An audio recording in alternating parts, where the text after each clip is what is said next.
Here are just some of the crimes that this administration has taken part in. Espionage. Right? You're not allowed to give money or guns to terrorist groups. Ask Hamas how that's working out for them. Because the President of the United States continues to sign $440 million worth of money over to the Palestinian Authority unity government, which includes Hamas and Islamic Jihad, State Department-sponsored terrorist organizations.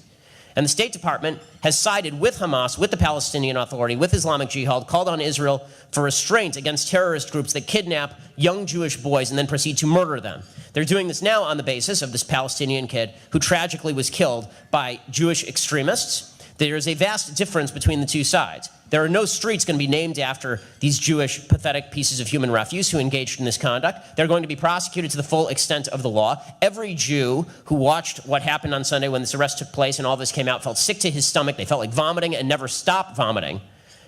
That was not true on the other side. When these 3 Jewish boys were killed, Hamas was celebrating. They ran ads in their newspapers showing these 3 Jewish boys as dead rats. Okay, there is a vast difference between the two sides, but of course this administration, this administration is not interested in any way in cracking down on terrorism. They're interested in funding terrorism. We've now reversed sides in the war on terror. Everybody who we were fighting has at one point or another received American money or guns, including ISIS, right, who are now fighting in Iraq. And both sides of that we're now funding. Right, Iran, we've relieved the sanctions on, so they're taking over the southern half of Iraq, and ISIS is taking over the northern half of Iraq because we funded their allies in the war against Bashar Assad, who, it turns out, we're now going to fund to fight ISIS. So we are now on every side of every issue, except the right side, which in that arena of the world is Israel and Israel alone. And that's espionage, and it's a violation of the Arms Export Control Act to boot. The Arms Export Control Act suggests I cannot funnel, if I were to funnel a gun to ISIS, I'd be arrested. If President Obama does it, that's just American foreign policy. Involuntary manslaughter, right? The basic case of involuntary manslaughter, I'm a lawyer, so the basic case for involuntary manslaughter is a 3-pronged test, right? Somebody died, number 1. Somebody died as a result of reckless action, number 2. Number 3, the person who took that reckless action knew it was reckless and could result in death at the time. Okay, those are the 3 elements of involuntary manslaughter. Benghazi, anyone? Leaving no security anywhere in the vicinity, in an area where we were running guns to Syria through Turkey. In an area where the New York Times had reported literally the year before that the entire town was run by Ansar al-Sharia. And surprise, surprise, Ansar al-Sharia was behind the terrorist attack that killed Chris Stevens and 3 other Americans. Right? Who's responsible for that? Hillary Clinton's responsible for that. She's guilty of involuntary manslaughter. She shouldn't be worried about whether she goes to the White House. She should be worried about whether she goes to the big house. Unfortunately, we have an attorney general who would never prosecute anyone for these sorts of violations because he too is a criminal and he too is guilty of involuntary manslaughter, as it turns out. He greenlit the Fast and Furious program. Turns out that you might think that running guns to Mexican drug cartels, with no tags in them, by the way, there were no electronic monitors on these guns. It was widely known inside ATF that when you run guns to the Mexican drug cartels, the only place they're going to show up so that we can back-channel them, backtrack them, and figure out where they were is at crime scenes. This was explicitly known at the ATF at the time. You might think that's reckless. You might think that that might result in homicide, like the killing of a Border Patrol agent, perhaps. And you might be the head of the DOJ. And if you were involved in this, you were probably promoted. Because nobody who's responsible for Fast and Furious has gone to jail.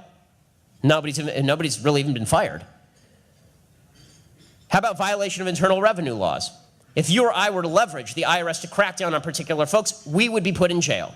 That's a violation of the Internal Revenue Code itself, 26 U.S. Code 7212 for people who are following. It's also a violation for politicians and for politically motivated bureaucrats to get involved, and this is a violation of the Hatch Act.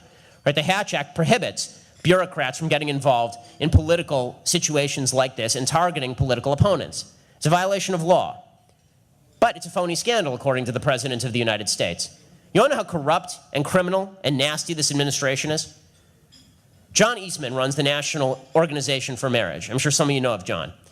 John's National Organization for Marriage is obviously a pro-traditional marriage organization. This administration is anti-traditional marriage. And so the IRS leaked the confidential tax information, including donor information, about the National Organization for Marriage, which is a 501c3, which means their donors are confidential. They leaked their entire donor list to the Human Rights Campaign, which is a gay advocacy group. Now, they used a middleman in order to do this. John's group, National Organization for Marriage, sued the IRS. The IRS acknowledged that they had, in fact, leaked this material and signed over $50,000 of your tax dollars to the National Organization for Marriage. Now, what John did is John said, okay, fine. You know, we'd like to find out who particularly at the IRS did this. Let's trace this back up the chain. Who decided that it would be a great idea to hand over confidential tax information to political opponents? Right? Who decided that would be a great idea? So they said to Eric Holder, why don't you prosecute the middleman, right, who had received the confidential tax information and distributed it in violation of law? Why don't you prosecute him? Eric Holder said, no one will be prosecuted for this. No one will be prosecuted for this. So John said, okay, fine. You're not going to prosecute him. Give him immunity. Because this guy was pleading the fifth. You can only plead the fifth if there is a threat of criminal prosecution. Right? You can't plead the fifth. If you come to me and you ask me if I was cheating on my wife, I can't just say I plead the fifth. That has no relevance. You're not threatening to criminally prosecute me. The Fifth Amendment is only available in situations in which you do not have immunity. So John said to Eric Holder, go ahead, give this guy immunity, then we can sue the IRS, we can subpoena him, and we can force him to answer questions about where he got this material. And Eric Holder said, I will not give him immunity. So in other words, he won't prosecute the guy to get the information, and he won't get immunity. He won't give immunity so the guy would give up the information. This is the height of criminality, and it's so blatant. And yet, has anybody outside this room ever heard of the National Organization for Marriage?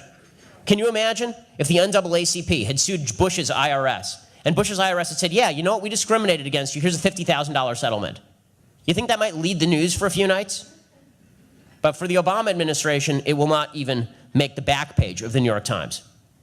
How about unauthorized disclosure of information? You're not allowed to leak confidential national security information, and yet this administration has done that repeatedly.